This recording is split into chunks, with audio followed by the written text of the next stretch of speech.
Polrestabes Palembang Kombes Pol Haryo Sugihartono didampingi Kasat Reskrim AKBP Haris Dinza angkat bicara terkait laporan kasus penganiayaan yang dilakukan oleh terlapor AD terhadap kedua orang tuanya sendiri beberapa waktu yang lalu, yang diduga akibat berbeda pendapat pilihan calon presiden pada debat terakhir yang disiarkan di televisi.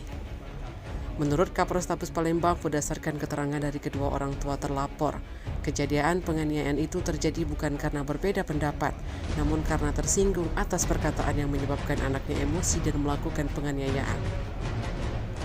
Laporan yang telah dibuat oleh kedua orang tua yakni Marsuk dan istrinya Nurmala Dewi telah diterima oleh pihak SPKT Polrestabes Palembang pada Senin 5 Februari 2024 lalu dan saat ini sedang dalam penyelidikan unit reskrim untuk mengejar terlapor AD yang merupakan anak kandung dari kedua korban, Marsuk dan Nurmala Dewi.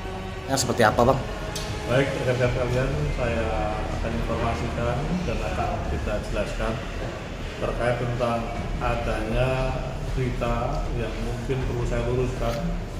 Pemberitaan itu tidak benar terkait tentang penganiayaan yang disebabkan karena adanya beda pendapat pada debat Capres tahun 2024, khususnya debat terakhir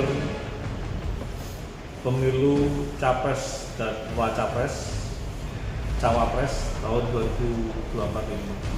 Rekan-rekan sekalian, pada hari Senin tanggal 5 Februari tahun 2024 kami mendapatkan laporan pengaduan datang seorang masyarakat yang bernama Bapak Masuk.